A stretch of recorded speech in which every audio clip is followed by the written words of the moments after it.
से differential equations के बारे में थोड़ा सा डिस्कस करने जा रहे हैं, ठीक है ना। इसके पहले कल हम आपको बताए थे कि डिफरेंशियल इक्वेशंस डिफाइन कैसे होता है ना। हम बताए थे कि वैसा इक्वेशन जिसमें हमारा डिपेंडेंट वेरिएबल हो, इंडिपेंडेंट वेरिएबल हो और डिपेंडेंट वेरिएबल का डेरिवेटिव फॉर्म है। अगर ये सारा चीज किसी इक्वेशंस कंटेन करता है ना, तो उस इक्वेशंस को हम लोग नाम देते हैं क्या, डिफरेंशियल इक्वेशन, ठीक है। हम ये भी बताए थे कि फैमिली ऑफ कर्व से एक सर्कल का फैमिली ऑफ कर्व हम लिए थे और बताए थे कि कार्टेशियन फॉर्म में जो हमारा फैमिली ऑफ कर्व का इक्वेशन होता है, ठीक है ना, उसको हम डिफरेंशिएट करके जो इक्वेशन लाते हैं वो हमारा क्या बन जाता है, डिफरेंशियल इक्वेशन बन जाता है। तो ये सारी चीजें हम आपको लास्ट क्लास में डिस्कस किए थे, ठीक है। हम आपको ये भी बताए थे कि किसी भी डिफरेंशियल इक्वेशंस का, है ना, ऑर्डर और डिग्री हम कैसे बताएंगे, है ना। ये सारी चीज हम लोग डिस्कस कर चुके थे। आज उसी को थोड़ा सा हम आगे बढ़ाते हैं डिस्कशन को, ठीक है ना।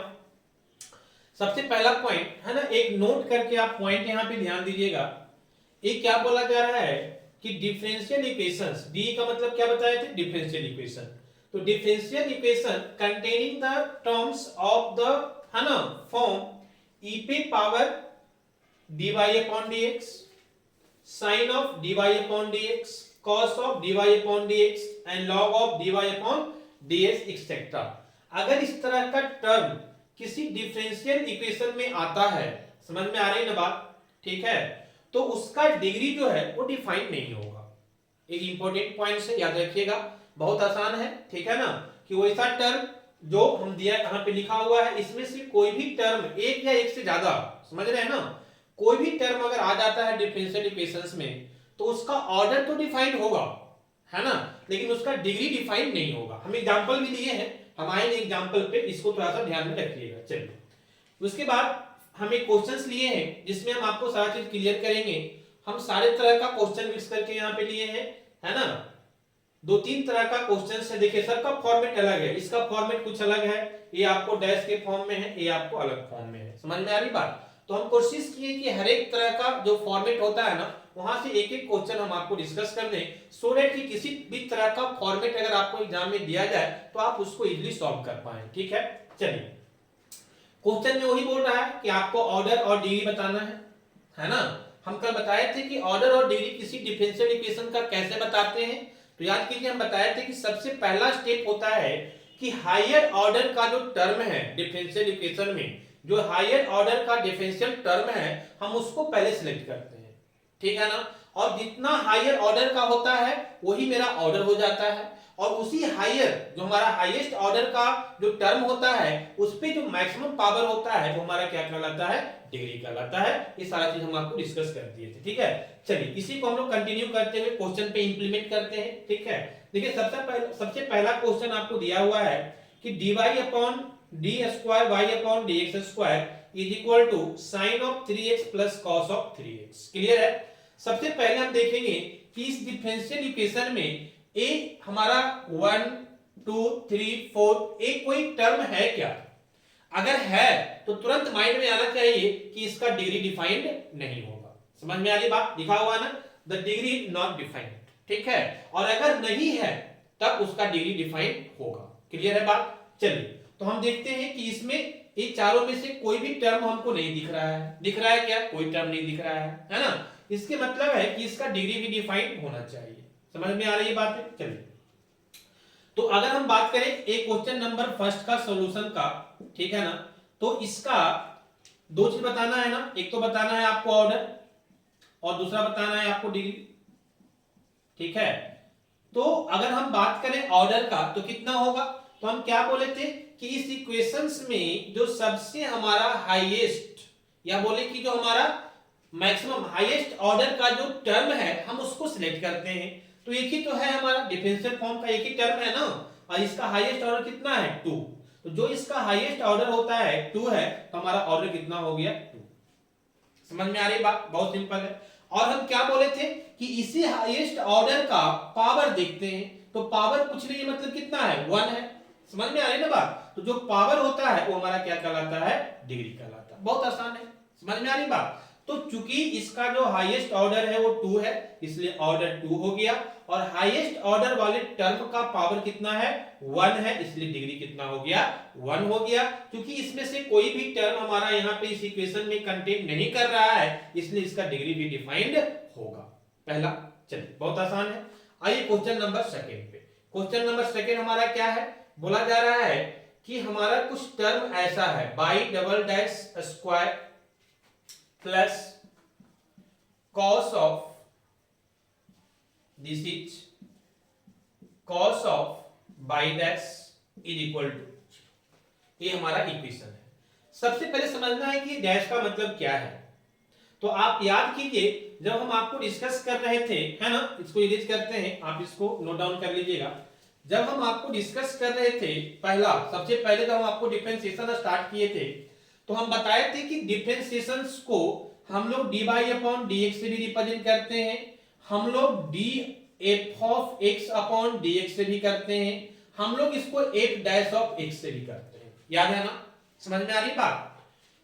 और f ऑफ x को जैसे हमारा कोई फंक्शन इस तरह से है कि f of x is equal to 3x square plus 4x plus 5, तो ये f ऑफ x की जगह पे हम क्या लिख सकते हैं, इसको हम लिख सकते हैं ना y, इसी को हम लोग y इज इक्वल टू लिख सकते हैं 3x square plus 4x plus 5। ये सारी चीज हम लोग बता चुके हैं आपको जब हम बता रहे थे आपको कहां डिफरेंशिएशन, है ना, कि हम f ऑफ x को y के फॉर्म में भी लिख सकते हैं। ठीक है, तो मेरी बात को ध्यान से समझिएगा, है ना। ये f डैश ऑफ x क्या रिप्रेजेंट कर रहा है, ये f डैश ऑफ x क्या रिप्रेजेंट कर रहा है डिफरेंशिएशन को। इस सारा का सारा टर्म क्या रिप्रेजेंट करता है डिफरेंशिएशन, मतलब f डैश ऑफ x क्या रिप्रेजेंट कर रहा है डिफरेंशिएशन। तो f ऑफ x को हम y से जब रिप्रेजेंट करते हैं तो f डैश ऑफ x को y डैश से रिप्रेजेंट कर सकते हैं क्या, समझ में आ रही बात हम क्या बोलना चाह रहे हैं, कि जब हम f ऑफ x के जगह पे y लिख सकते हैं तो f डैश ऑफ x की जगह पे y डैश भी तो लिख सकते हैं ना। तो ये हमारा y डैश जो है वो क्या रिप्रेजेंट कर रहा है, तो हमारा फर्स्ट ऑर्डर ऑफ डिफरेंशिएशन। यहां पे भी अगर f डैश है सिर्फ तो हम क्या बोलते हैं फर्स्ट ऑर्डर ऑफ डिफरेंशिएशन है। अगर ऐसा लिखा रहे कि f डबल डैश, इसके मतलब क्या है सेकंड ऑर्डर ऑफ डिफरेंशिएशन। अगर 3 हो जाएगा तो हम क्या बोलेंगे कि डिफरेंशिएशन का थर्ड ऑर्डर में चला गया। ठीक है, तो उसी तरह से यहाँ पे y पे 1 डैश है, मतलब फर्स्ट ऑर्डर ऑफ डिफरेंशिएशन की बात कर रहा है। अगर y पे डबल डैश हो गया मतलब सेकेंड ऑर्डर ऑफ डिफरेंशिएशन की बात कर रहा है ना। तो सेकेंड ऑर्डर का मतलब क्या हुआ, ध्यान दीजिएगा मेरी बात को समझिएगा, है ना। जैसे हम क्या बोले कि f ऑफ x के जगह पे जब हम y लिख सकते हैं तो f डैश ऑफ x के जगह पे हम y डैश भी लिख सकते हैं। ठीक है ना, और ये दोनों का मतलब क्या है फर्स्ट ऑर्डर ऑफ डिफरेंशिएशन, मतलब dy अपॉन dx। सिमिलरली जब हम f double dash of x कर देंगे तो ये क्या हो जाएगा हमारा y डबल डैश, और ये क्या है सेकेंड ऑर्डर, सेकेंड का मतलब d स्क्वायर y अपॉन क्या हो जाएगा dx स्क्वायर। समझ में आ रही है ना बातें। तो कहने का मतलब सिंपली ये हुआ कि f डैश का मतलब हो गया dy upon dx first order of derivative, और y डबल डैश का मतलब हो गया सेकेंड ऑर्डर ऑफ डेरिवेटिव, जिसको कैसे लिखेंगे d square y upon dx square. Clear है बात, है ना। तो जहां पे हमारा y डबल डैश है वहां पे हम क्या लिखेंगे d square y upon dx square, है ना। तो ये हमारा हो जाएगा d square y upon dx square, और ऊपर पावर 2 है तो पावर 2 देंगे, फिर प्लस तो प्लस, यहाँ पे क्या है cos तो cos लिखेंगे, और y डैश का मतलब क्या हुआ देखिए यहाँ पे y डैश का मतलब हुआ dy अपॉन dx, तो ये हो जाएगा dy upon dx is equal to 0 है तो 0, है ना। अब आपको क्या समझ में आ रहा है कि देखिए एक टर्म आ गया ना, जहां पे हम नोट करके दिखाए थे cos of dy upon dx आ गया, और जैसे ही cos of dy upon dx आ गया इसके मतलब क्या है कि इसका डिग्री डिफाइंड नहीं होगा, है ना। तो इसका डिग्री डिफाइंड नहीं होगा, लेकिन ऑर्डर डिफाइंड होगा। सिर्फ डिग्री के बारे में यहाँ बात किया जा रहा था, ऑर्डर के बारे में बात नहीं किया जा रहा था, है ना। तो ऑर्डर डिफाइंड होगा, कितना होगा ऑर्डर, तो सिंपल सी बात है कि हम क्या करते हैं जो हाईएस्ट ऑर्डर का टर्म्स होता है उसको देखते हैं, और हाईएस्ट ऑर्डर का टर्म कितना है 2, तो हमारा ऑर्डर कितना हो जाएगा 2। तो यहां से हम बोलेंगे कि हमारा ऑर्डर कितना हो गया डिफरेंशियल इक्वेशन का 2।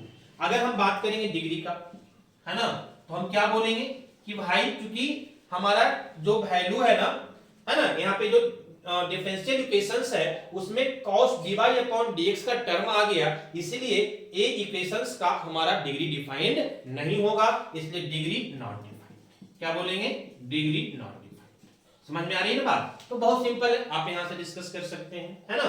आ जाइए नेक्स्ट क्वेश्चन नंबर 3। क्लियर है ना, दो क्वेश्चन हो गया, एक क्वेश्चन नंबर फर्स्ट का सॉल्यूशन हो गया, ये हमारा क्वेश्चन नंबर सेकंड का हो गया। क्वेश्चन नंबर 3 में आते हैं। क्वेश्चन नंबर 3 क्या है, ध्यान दीजिएगा, मेरी बात को समझिएगा।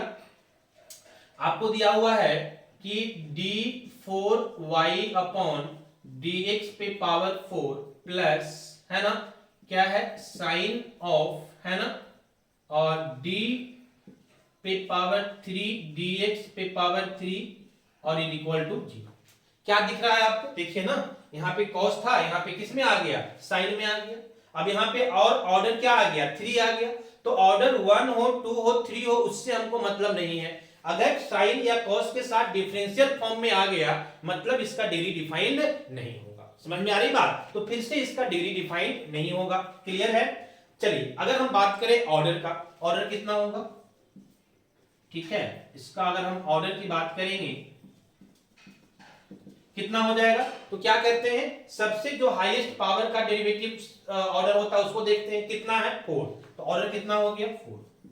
डिग्री की अगर बात करें तो क्या होगा, तो चूंकि हमारा क्या है, साइन के साथ डेरिवेटिव फॉर्म आ गया है, इसलिए डिग्री डिफाइंड नहीं होगा, जो कि नोट करके हम आपको पहले ही बता चुके हैं, लिखा चुके हैं। तो फिर से हम बोलेंगे कि डिग्री नॉट डिफाइंड।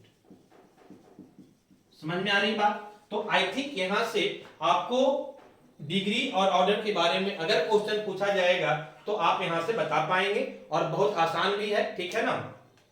तो बस छोटा सा डिस्कशन हम आज लेकर आए थे आपको, ठीक है, और हम आपको क्लास में बता दिए हैं कि आपका 2 चैप्टर बच रहा है, एक आपका बच रहा है डिफरेंशियल इक्वेशन और दूसरा आपका बच रहा है वेक्टर वाला टॉपिक्स।